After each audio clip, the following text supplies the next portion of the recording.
RATURDAY Night is filmed in front of a live studio audience. We're recording now. You just heard a back-to-back from Taffa and Little Bongwater. First of all, holy shit. Second of all, both of them are members of a new music and art collective called Daisy Chain. You can find out more about them on their Twitter. Daisy Chain, yes, all 5 of them are here today to talk about Daisy Chain. How did y'all meet? How did we all meet? Where did we start? Hey, Flora, how did you meet me? Oh my god. Okay, so me and Taffa have kind of sort of known each other for a long time, except it was one-sided. So, way back, Taffa was a YouTuber, and I found Taffa's videos, and I was like, okay, sick. These are cool. I'm gonna watch these. And then Taffa also did, like, live streams and stuff, too. And I was in, like, high school, and I would join in, and I was like, hey, what's up? Hello. Taffa would be like, hey, what's up? Hello. We had a parasocial relationship. It was something. And I would like put Taffa's streams on like in the background when I was like doing schoolwork and stuff. And then fast forward to like 2020, Taffa is doing like DJ stuff on Twitch. And I just like hop in and I'm like, hey, do you remember me? Taffa was like, yeah. And then it just, from there, it just, we're friends now. Yeah, we're like, we should start a whole thing. Yeah, literally, probably the first interaction was like, we should start like a DJ collective, and I was like, okay. Hell yeah! I love that, like, that energy of just like, we know exactly what we want to do and we're doing it, and now it's done. Like, that's fucking excellent. You recently picked up 2 new members. How did that happen? They asked. Oh, well, there you go. Simple as that. Combination of that and like you offered because like we were involved in a bunch of other things. Hell yeah. Yeah. It just fit. What kind of We shit? had Like, already what kind of... worked together on stuff like back-to-backs, and we had been on the same lineups and things, so we were like hovering in the same spaces. Hell yeah. I love that. Also, I just thought they were cool. Everybody's cool.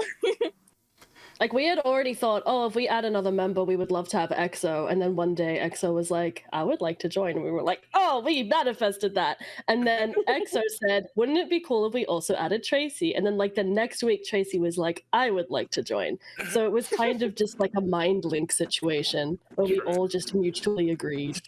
Oh, yeah. It's like you're those little sticky beads, the magnets, magnets. Yeah. Yeah, sticky beads. Like sticky bead magnet, exactly. Yes. Super magnetic ones that like together in circles. Yeah. People build the like buzzy ones, little gay houses out of them, Oh yeah, those ones. Yeah. Daisy Chain is a little gay house. That is true. Hell yeah. I used Welcome to the build little gay house. Little gay mess. Little gay I'm mess. here living in my little gay rectangular prism. God. So part of y'all's ethos is this mutual obsession thing. I wonder if any of you want to explain what that means.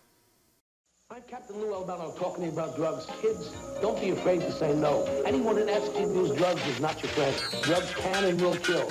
Remember, don't be afraid to turn to your priest, your rabbi, your minister, your moms, your dads, your teachers, because drugs can kill.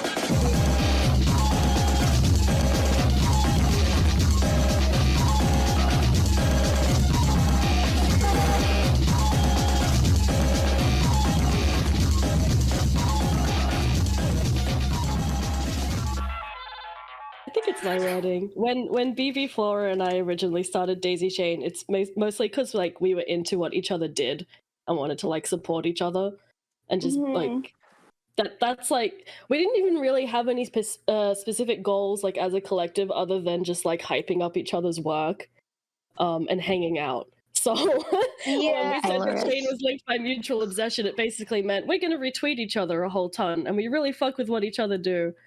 Like OMG, so true, bestie. Yes. Exactly. No plans of world domination or anything, just friendship. Yeah. I was gonna I ask. remember the first time I saw BB's art, like I was actually so blown away. I was like, hello? People can be this talented? No. Like, what is happening? So That was sorry, go ahead, Tracy.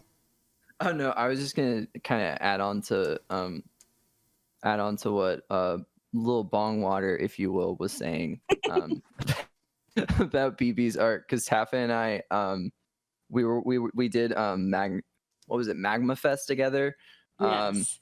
and we had a lot of very interesting Discord calls that focused a lot on Devin Bostic.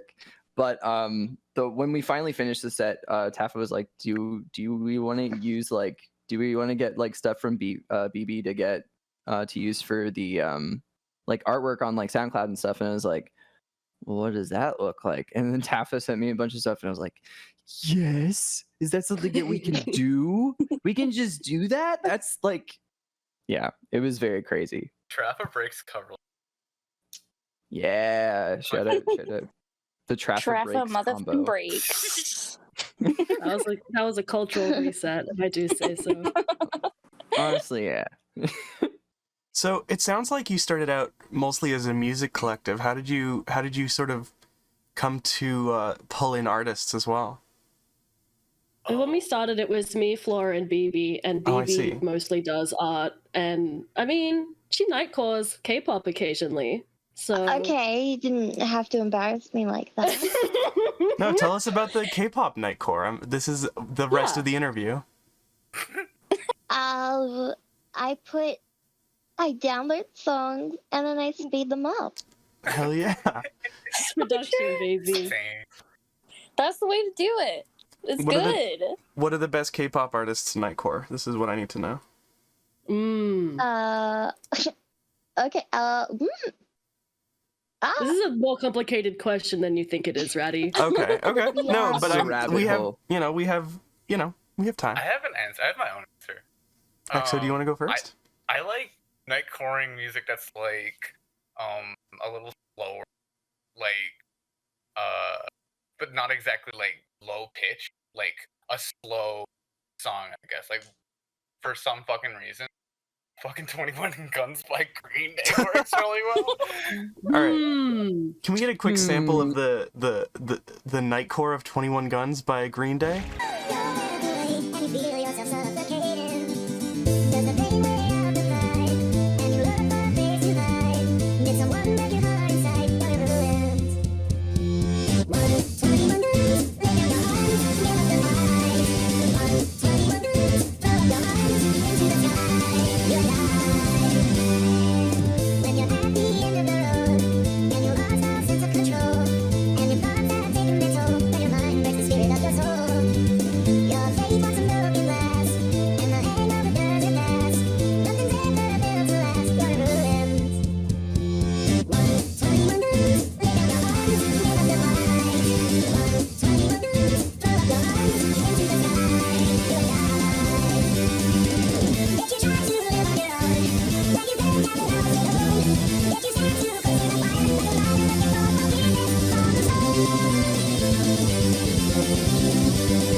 Be good. Oh my god.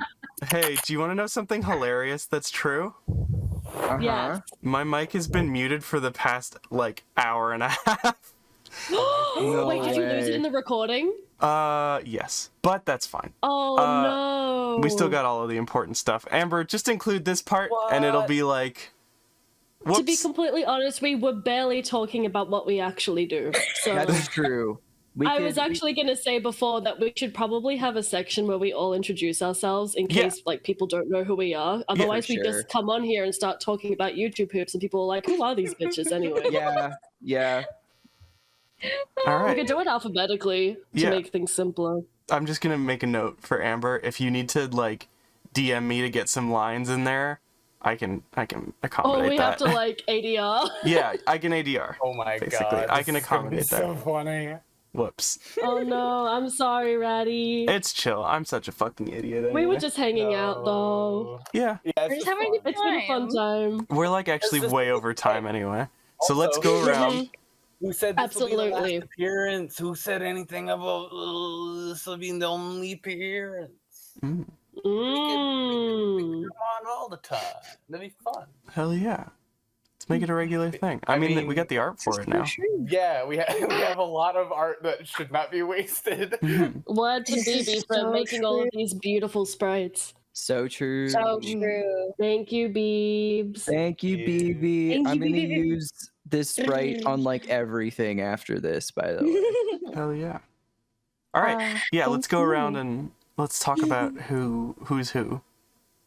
My If we're name's going Exo, alphabetically, and it goes I- oh shit. Wasn't ready for that. Are you a guitar noise? my name's Exo, and I. Hell yeah. Yeah, alphabetically it goes BB, Exo, Flora, me, Tracy. Let's So get BB in the mix. BB, tell us about yourself and what you do with Daisy Chain. I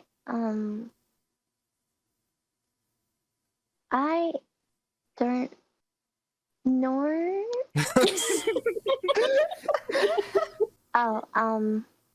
I draw pictures. Hell yeah. You love picture Yeah. drawing. I love your Yeah. pictures. Yeah. I'm Lil Bongwater, and I do crimes with Audacity, and I like when music is really loud and very fast. Hell yeah. And sometimes I draw. Hell yeah. I think that's Taffa next. Yeah. I'm Taffa. I mostly DJ, but I also do graphic stuff and video stuff, and hopefully more 3D stuff soon, like CG stuff. Yeah. Hell yeah. Yeah. Tracy Breaks. Yeah, what's up, everybody? I'm Tracy Breaks. I do a lot of just like music stuff mostly. My main dig is just goofy sounds and sound design, but I also like, we like to get a little poppy with it. We sing. I do a lot of like DJ sets and things like that. Much like Flora, I like things very, very fast and very loud. Emphasis on the loud. Yeah.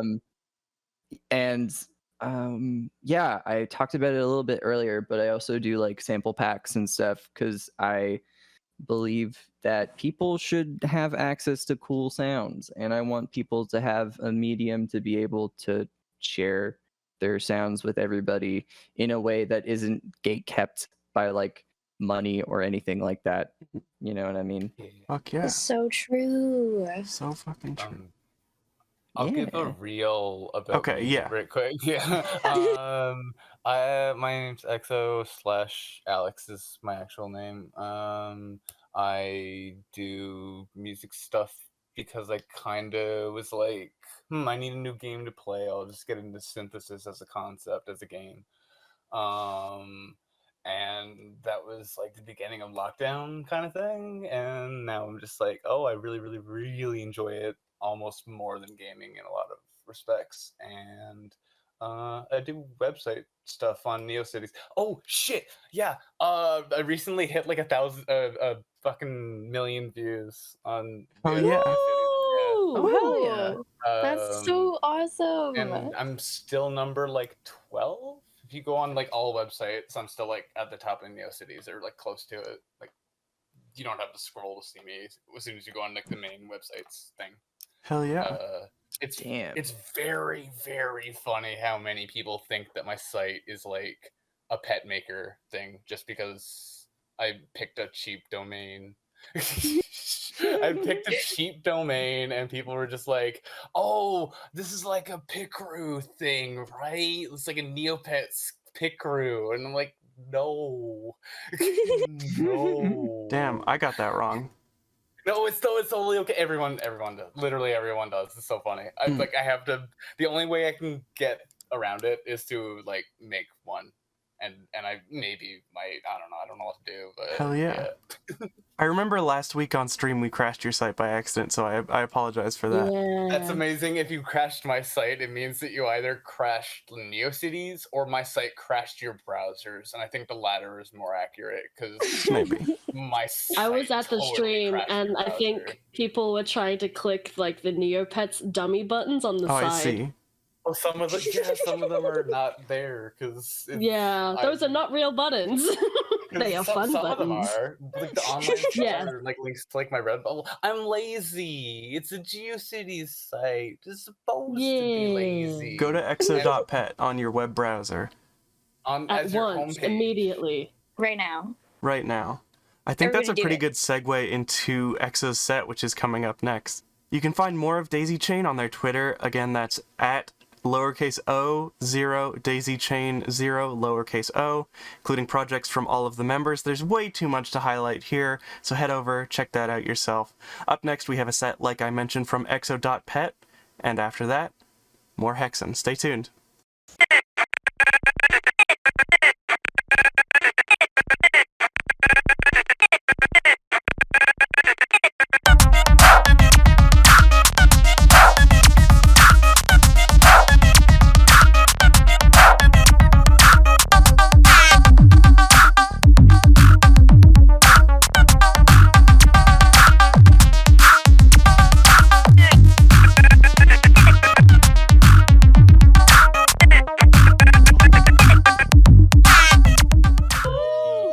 Yay!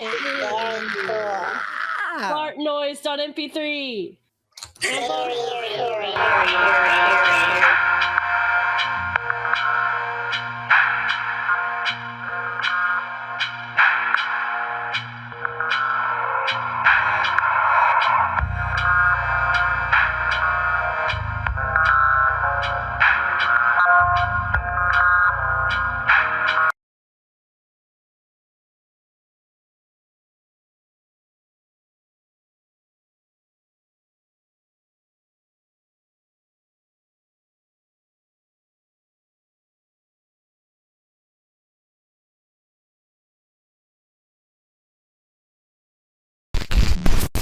That was Paperclips, Reflection, and Dream Eater off Viv Mouse's new album, also called Dream Eater. You can download that now off its Bandcamp at vivi-atl.bandcamp.com. That's Vivi, and then shortening for Atlanta at bandcamp.com. Except they don't do ats for Bandcamp, so that's fine. Put a period where the at was. It's not an email. Try your best, though. So, Viv, why these 3 songs? Let's talk about this. Honestly, I just picked these 3 because they are the most upbeat. They have the most sort of energy behind them. A lot of the album kind of alternates between higher energy and lower energy songs, and I felt like for this kind of event, I wanted there to be higher energy songs. So Viv Mouse, I want to talk more about Dream Eater, the album as a whole. Oh. But I guess let's talk about, so I'm so glad there's no pressure on me right now, because all of my what's music can be cut out in post. But also half of the good jokes that we make are going to be about like, Amber, get rid of that. Yeah, true. So, Yeah, we'll just pretend there's like timeline shenanigans going on. Sure. I mean, so let's talk about what sort of inspired this album. I want to talk about this. So the album as a whole is about and pretty heavily inspired by just like the last couple of years of like feelings sort of pent up. It's, I guess, it's shit that I've already kind of moved past. I don't know if there's like an inspiration for the album as a whole. It's not as coherent as some other albums, but like Reflection is inspired by a particular bad day that I had. Maybe November, I think, 2020. right before I moved to my current place, where I literally was stuck in bed just all day and just miserable. Dream Eater is inspired by... I don't really know what it's inspired by, actually. Well, it's inspired by a bunch of things, but I don't know what the impetus for my originally writing it was. But the writing style of the like spoken word sections is pretty heavily inspired by Ivy Ruth's manifesto. Hell yeah. Which slaps. Yeah, absolutely. I'm looking forward to the next manifesto when they finally introduce Olive Guiden. Olive Guiden. I've never said the word Guiden out loud before, so I didn't know if I was going to get it right, but it sounds like I did, which is great. So let's talk about your opinion of Ivy Ruth's manifesto real quick. I think manifesto slaps. I need to reread it, honestly, but I love the like the sort of the interpersonal kind of vibes that Pimple and Toenail have just interacting with each other. It's kind of... Sorry, go ahead. No, go ahead. I was just going to say it's kind of got like this bouncy sort of meatiness to it, where like if you rolled up a meatball and you kind of bounce it off the counter, you would get a little manifesto bounce, you know what I mean? I think that's true regardless of whether I understand what it means. All right, perfect. Well, I am a genius. I'm probably one of the smarter people who exists. I think so. No, not true. So, No, but I'm you as an artist, let's broaden our spectrum here. We've talked enough about Ivy Ruth's manifesto. Frankly, the idea of continuing to say the word manifesto on this stream has me worried about the TOS people. So a little bit. We'll move on. We'll postpone our reading of the Turner Diaries. It'll be fine. I mean, maybe this... I should be asking then, like, do you get this, like, little voice inside your head where you are assembling, like, what you want to make out of kind of the voice of these things you've researched and listened to? So it's not necessarily the voice of... It's a lot more specific, like, analytical. Like, I'll be like, here's a particular, like, device that they used. I don't have like really intense music theory background, but I'm all right at it. Like I've self-taught and I've been fucking around with it for a long time, and so I think at this point I have enough of a foundation of like, what chord progression are they doing? Like why is this appealing to me? And like what percussion, like what beat are they doing? Like what stuff are they doing that is appealing to me, and how can I use that? So it's a lot less broad and a lot more like specific. Like, I want to use this little aspect of this thing. Well, how granular do you go? Like, would you seek out like a certain sample if you liked it enough? Maybe I feel weird sampling a lot of the time, which is silly. Sampling is super chill, but it's like, I don't exactly want to sample, but I might want to kind of steal a drum beat, which is definitely what I did from that J-Som song. This is all very normal, though. I mean, I really do have to say, you know, we love sampling, obviously. Yeah. Welcome to Hexen. I mean, these songs are like really different from each other. Is there like a genre or sound or something you're shooting for? You talked a lot about who inspires you, but maybe... Yeah, well, I pull inspiration from a lot of disparate sources, and I don't really think I'm not very good at genres in general. Like I'm not very good at like knowing what the boundaries of genres are and understanding what makes something fit into a particular genre necessarily. So I tend to just like write off the top of my head, and if it ends up sounding like synthwave, then it ends up sounding like synthwave, you know.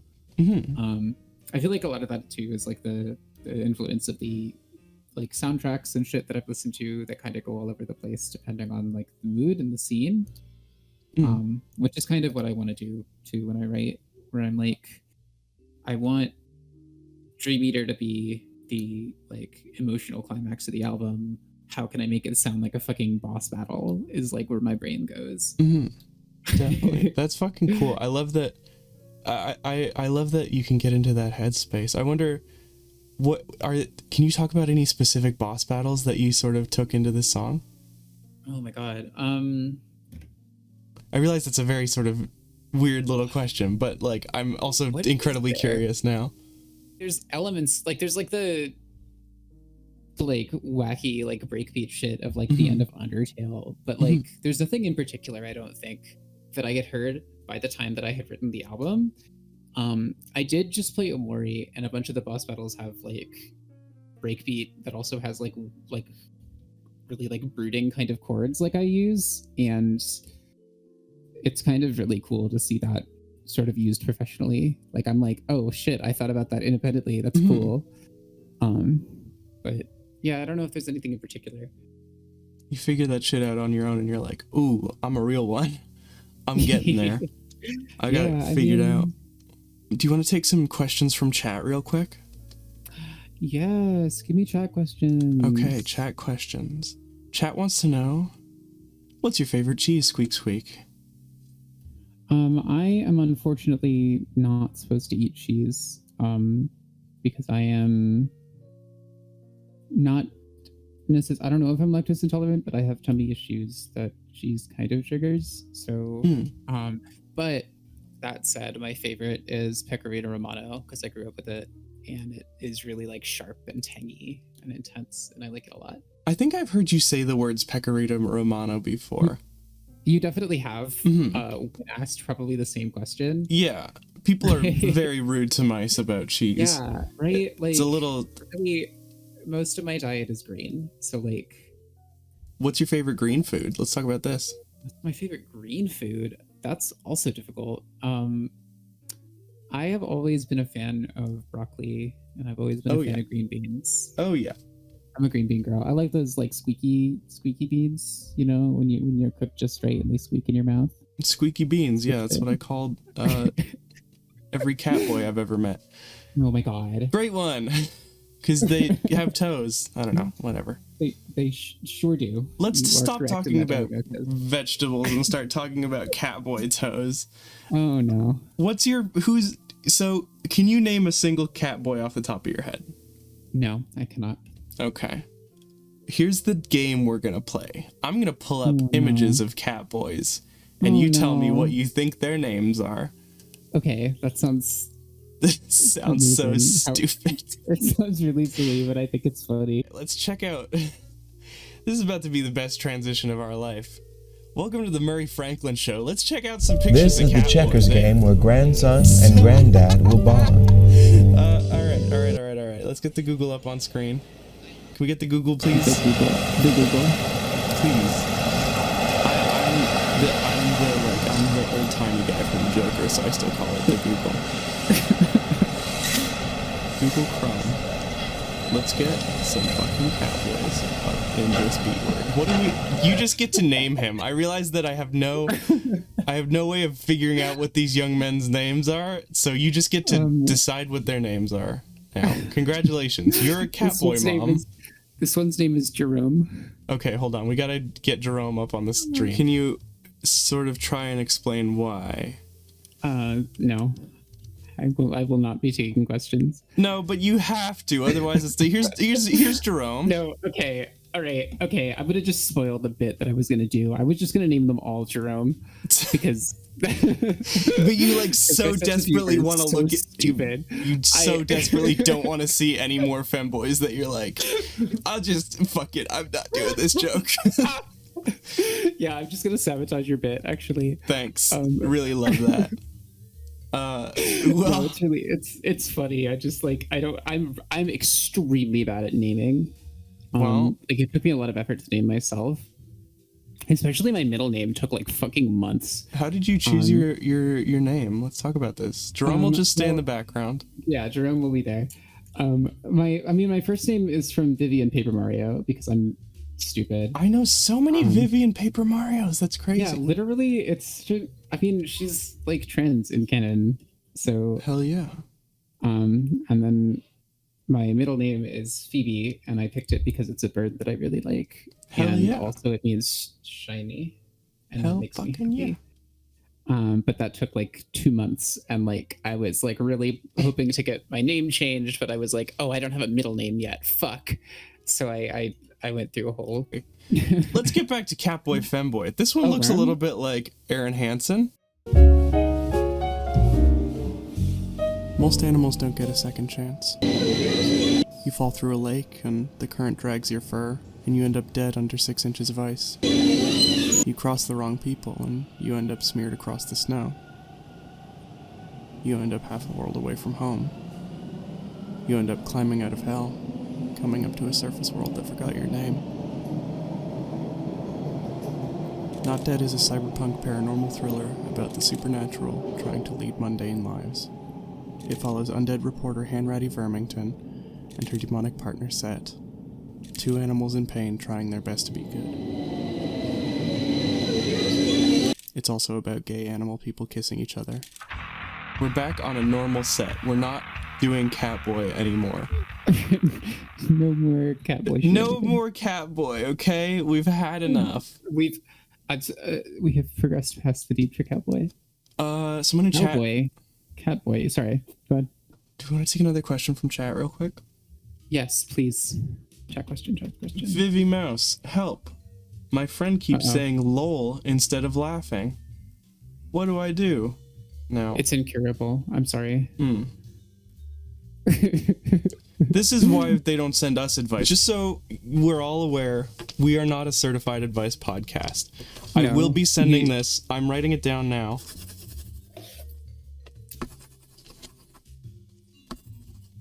And we will be sending this up the chain to, at the very least, Travis. We'll see it. Yeah. Okay. And if we get any updates on this advice...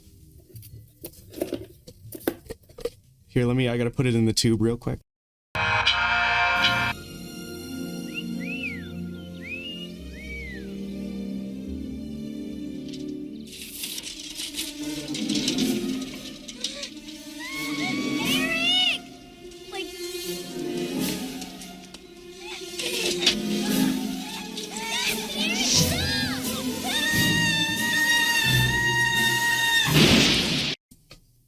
It fucking zooms off, huh? Oh, it's so good. I love those. I want one of those in my house. It's really nice to have. But, you know, sometimes, especially if you're tiny, like a mouse, you get Augustus glooped up in there. Well, but... No, I want to get in... No, but I want to get in the little capsule thing that you put in the tube. Like, I don't want to get directly in the tube, but I want to get in the little capsule, right? That they send... No, but like, when you go to the bank... No, you know when they go to the bank, when you go to the bank and like you go through the drive-through and they put it in the little capsule, right? Because like paper isn't going to go through the tube very nicely. So they put it in the capsule and they launch the capsule through the tube, and then you get your checks that you ordered and you get your lollipop. Like I want to sit in the capsule and I want to go on the roller coaster. So I do have a surprise for you, Viv Mouse, before we close out the show. Okay. You talked earlier about having to mail your SSN card to the government, and I'm happy to say that you've been pranked and that you actually mailed your SSN card directly to the RATURDAY Night Studios, and we're going to put your SSN on stream right now. Oh my god, I'm ready to get doxxed. What? Christ, was Seth Rogen's cell phone number on the Eric Andre show? Christ. It's still one of the funniest things that's ever happened. It's part of my problem. It's really good. Eric Andre is such a character. I think that was like here, wasn't it? That was like in Atlanta. Was he in Atlanta? I thought he was in New York. Is he? I know that he went to Berklee College of Music. Like all the Adult Swim shit. Like TBS is based here, so. Oh, I didn't know that at all. Yeah. Shoot. Any Turner Broadcasting is in Atlanta. Well, Adult Swim, call me, or else I'll leak your social security numbers too. For sure. After the show, I have to tell you about the Adult Swim pilot I got rejected. Yes, you must. Okay, we'll talk about that after the show. I mean, after the show is not even going to be for like several. I gotta come back, which is like going to be so difficult for me because I want to take a nap and also have another joint. So fucking stick around for the rest of Hexen X3. Hold on, let's do some courtesy. Let's take your fucking social security number off the screen for one goddamn second. Yeah. The 3 tracks that you heard from Vivi Mouse's set were from Dream Eater, the latest album from Vivi Mouse. Said that too many times. You can download it from its Bandcamp. There will be a link in chat right now, or go to vivi-atl.bandcamp.com. Viv, thank you so much for being on the show. Yeah, thanks so much for having me. Hell yeah. Up next, we got Rockin' Riley with some stand-up comedy, so finally something funny will be said on this stream. Really looking forward to that. That set's called... I'm looking at it now. I'm looking at the Discord message right now. The set is called The Worst Bit Ever. Jerry Seinfeld running from the cops. Stay tuned for the rest of Hexen X3.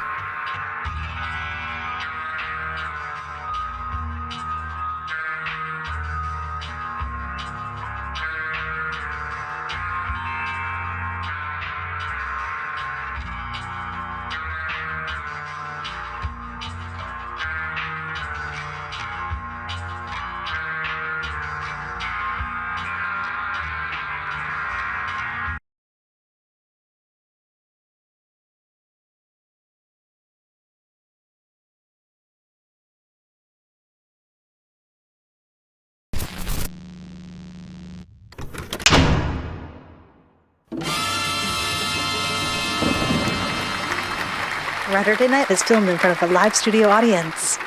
PCR slot Astro Blur, what the hell is up? Howdy. Hey, I don't know, I guess I'm hanging out as usual, you know. My end is going to be a lot of like exclusives that I've just kind of been putting together in Ableton, a lot of flips and remixes and covers. The usual. I'm throwing the fuck down. It's a motherfucking house party, you bet your ass. Hell yeah. Love that we get both ends of this. We were talking a little bit before the interview about y'all's process and Finley, on one side you're very regimented, you're releasing, 3 projects at once. Astro Blur, you were talking about just doing it, just putting it out. I wonder, where do you think that difference in your process comes from? I think it comes down to how we are as people. Like, I kind of tend to bite off a lot more than I can chew and then come out of it all right at the end. So it's like disorganized, organized, disorganized chaos kind of thing.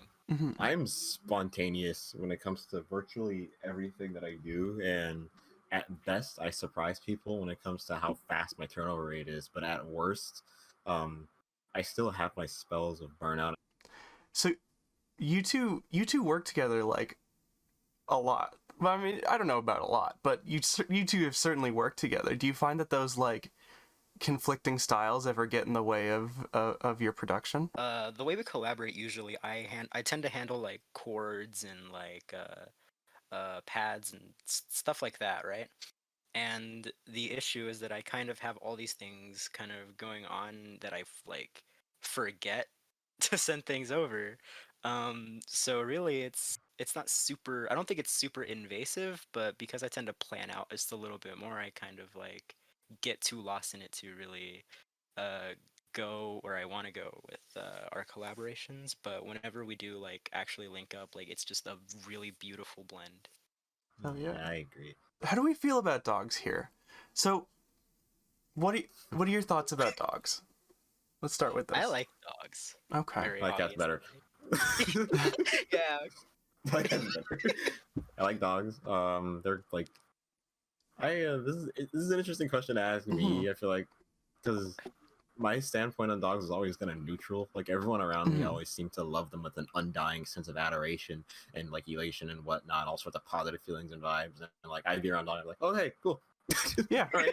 There's a dog. Right. That's the end of the sentence. I've always been more of a cat person. Yeah. People so. get so excited, and they start walking up to him, make all the baby noises, and I'm like, "This is a little man over here. What's he doing?" A little dog, a little guy. Just a little guy. He's just I like chilling. that with cats too. I don't like. I never like baby talk cats. Like a cat would be walking around and be staring at me, like, "What? What do you want? What are you doing? You hungry? Come on," etc. etc. Mm-hmm. So there's an interesting dichotomy here. I think people tend to know how to act around dogs, or at least they think they know, right? There's that whole like, my God, hey, what's going on? And I assume Finley, I assume you get that a lot. I'm not sure how people I'm not sure how people act towards people with televisions for heads. How does that affect your day to day? How do people talk to you? Well, the first thing they do is like grab a home console and try to plug it into the backboard of my head, which is really rude. You wouldn't believe like how many people have tried to do that before. Like maybe they don't take it out of their house, but like that's the first thing they always ask me. Like, can I play Xbox on you? And I'm like, I don't even know how to phrase a comeback because then I'm asking them like, what if you had a TV for a head? But like that's a really normal thing to ask someone, right? They don't even know what that experience is like regarding like that aspect of how I live, because like you wouldn't believe it, like getting indoors sometimes like it's a bit of a hassle. And the funniest thing people like to throw at me is like, if I put a magnet on you, would it mess you up? It's like, that's, I mean, like pause one. For two, it depends on like other heads like me. I don't know how they react to that, but like the effect it's not something you're gonna try, right? No, the effect it has on my little fucking, or my rather huge TV noggin is more so akin to psychedelic drugs than it is to poison. Oh, fuck yeah. At the same time, considering how magnets mess up TVs, it's like asking someone, "Hey, if I cut you, would it hurt?" Like, that's what I was thinking. Yeah. A bad trip. Maybe. Like, I don't know. This is so weird for me because that's a little dark. That's more backstory than I think we need for this interview. I was about to talk about, being stabbed and that kind of thing. Shifting. Actualizing it. I imagine, I was thinking as you were telling that story about trying to get through doors, not being able to do that sometimes. I was thinking about this playground that I used to play on as a child and the little tube that you could go through. And that got me thinking about childhood, which is why I'm about to ask, how did you two start making music? What a segue. I started a bit older. I started when I was like 15. I was making these like vaporwave things in like Audacity, and then like 2 years later I was like, I want to start trying to make stuff that sounds like, I don't know, fucking like, I want to make stuff that sounds like house music or whatever. I want to make beats. And then I downloaded Ableton and I started kind of messing around with all the instruments and all the effects, and I've kind of just been there now, learning like kind of just learning theory piece by piece, just on my own, finding new styles and stuff. So for me, I started like really young, and I have always been scatterbrained with it. So like I've never stayed in one direction. It's kind of made it hard for me to realize what my project even was. I went by like a bunch of different names, and I tried to settle for one genre, but all of them were too fun to produce. So I've kind of leaned into it, and I just kind of do whatever I want now, and that's kind of the name of the game. It's really way easier. I'm loving sort of the dichotomy. As we get deeper into this interview, I'm seeing like, first of all, blue and orange. So that's like already something. It's really interesting to see y'all are like a little bit of a yin and yang type of thing. I love that. That's fucking cool. Definitely. People have said that. I'm very passive. Vern's very active. It's very fun and cool and neat. That's accurate. Yeah. Hell yeah. Fuck yeah. Yeah. All right. Astro, you almost teed me up there, so I'm glad you did that, because this is my next question. Astro was asking, or talking about, you have a lot of artists that you draw from VCR slot. Do you want to tell me about some of those? Oh yeah, definitely. So I take a lot of my sound inspiration from like a lot of like old house stuff, like Frankie Knuckles, Larry Heard, a lot of outsider house sort of like old school, like OGs, fucking Paul Johnson, rest in peace. Like people who have like kind of done this kind of stuff for ages, but I also take a lot of inspiration from like newer kind of acts, like relatively newer that go all over the place. Like, oh, like I sing with a vocoder a lot. That's inspired by like Tobacco from Black Moth Super Rainbow. That's a recent psych rock kind of band. A lot of my sound is very inspired by Toro y Moi, the kind of whole chill wave scene, that kind of thing. It's very retro focused in a way that doesn't really fit a lot of kind of qualifications of like what's popular now, I guess, but I have fun making it. I'm also really inspired more so by like incidental music, like the kind of stuff you hear like in like commercials and VHS tapes and like video game soundtracks. Like if I can make something that sounds like it came out of a Sega Saturn, then I'm set, you know? Do you have a favorite video game soundtrack? Um, that's a hell of a question, but at the moment, um, probably the Japanese Sonic CD soundtrack or like Nights into Dreams, like a lot of Sega stuff. Amber, can we get a couple quick seconds of Sonic CD?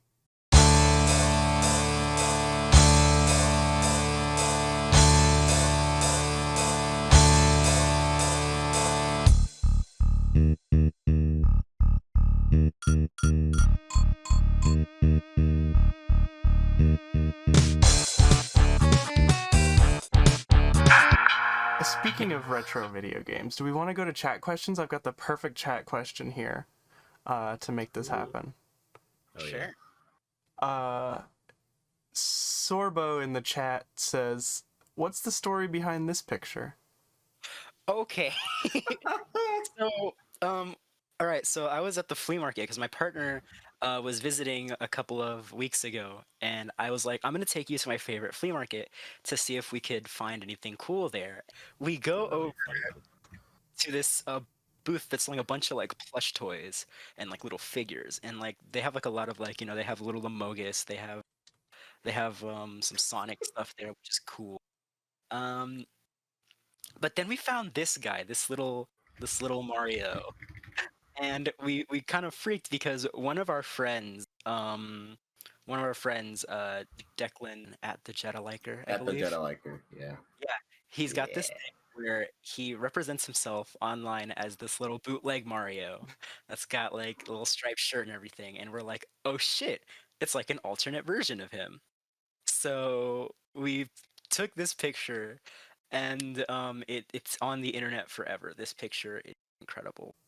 Teeth Holloway in the chat says, "What's your backstories like?" Well, you see, my little dog, she came into existence, and I was like, 14 years old. I hadn't transitioned yet, but I was really into Homestuck, right?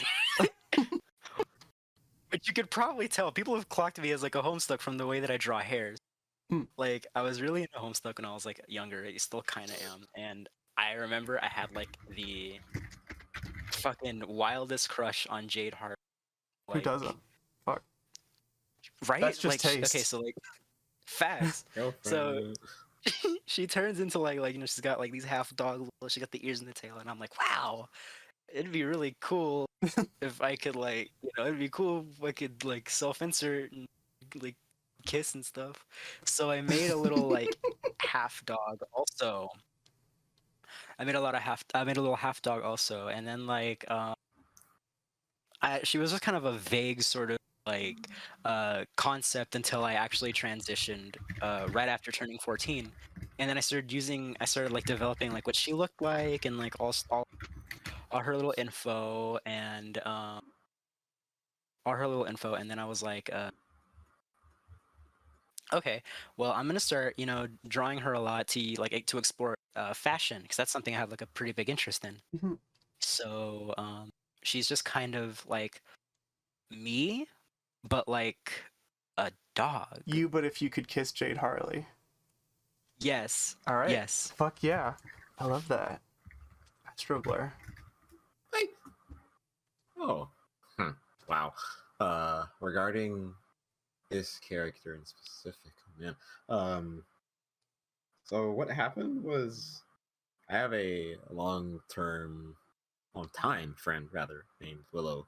who went by a different username back in early 2015 when I first got this doodle.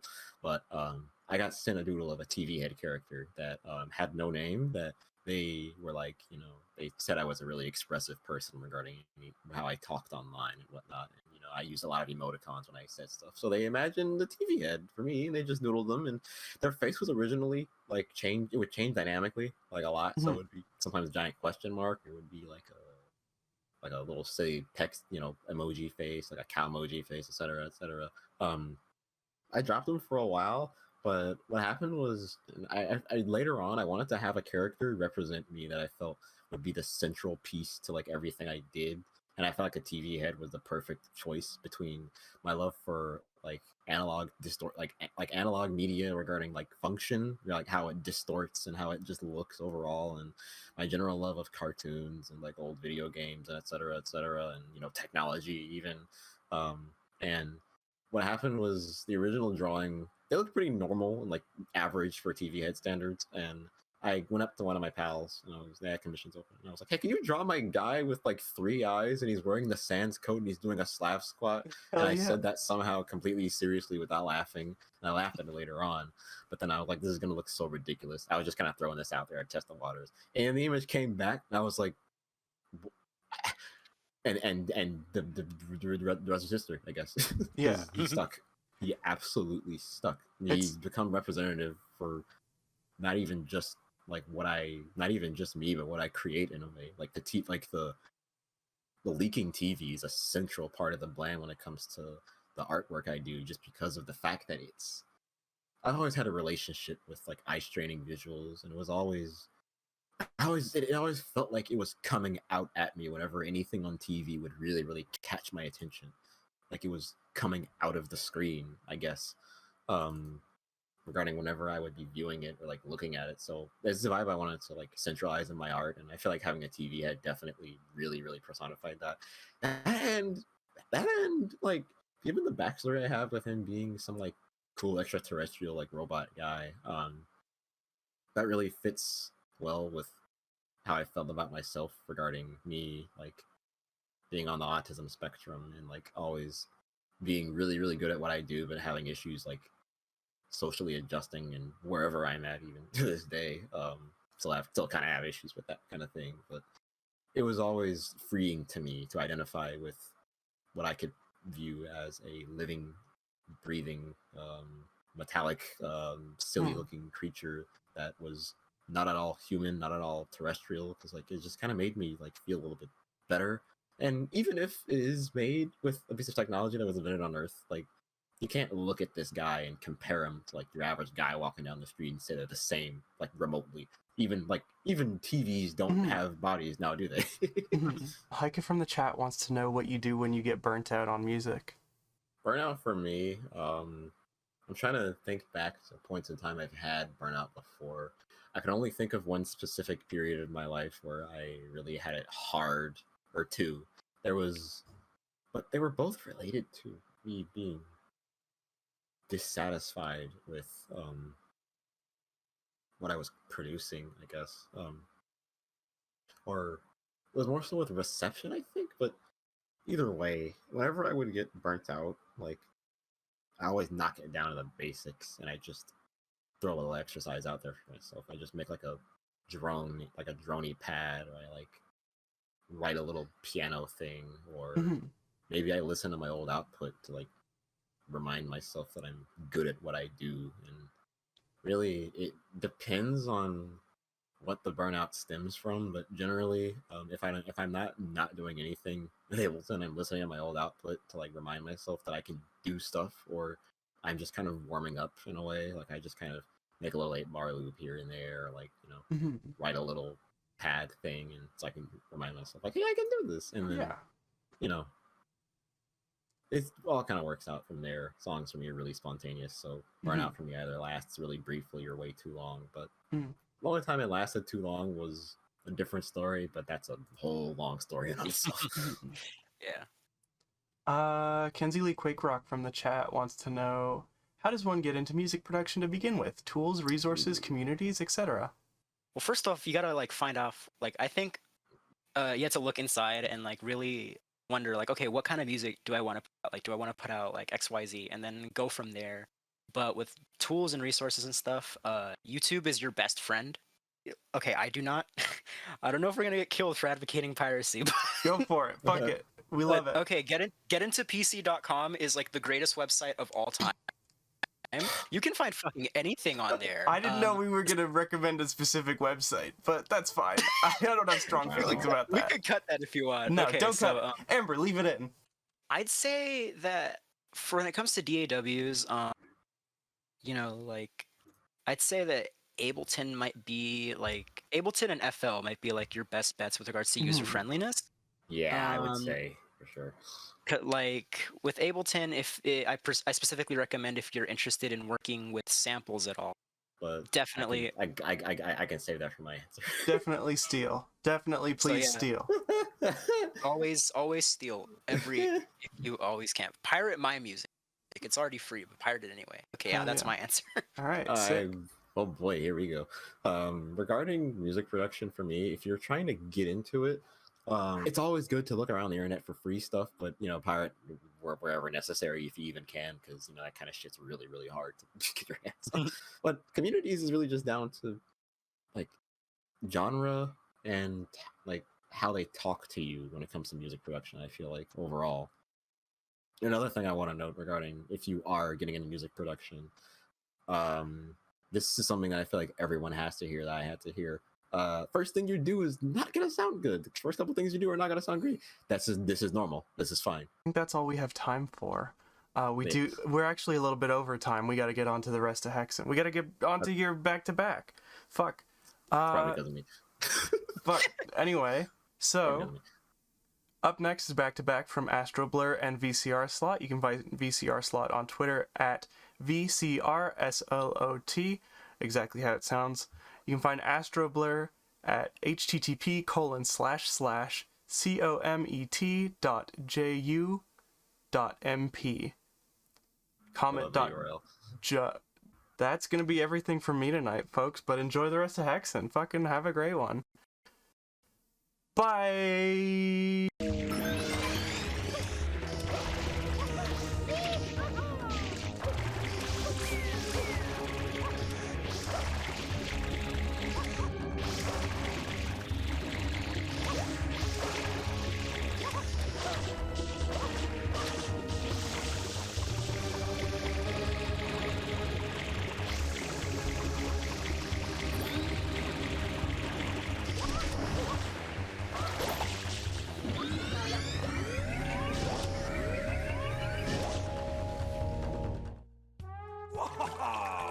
The water's great, hey, Junior? Sure is, Papa. Come on in, Mama Peach. I think not. Mario! You again? Don't you ever give up? Mario! How dare you disturb my family vacation?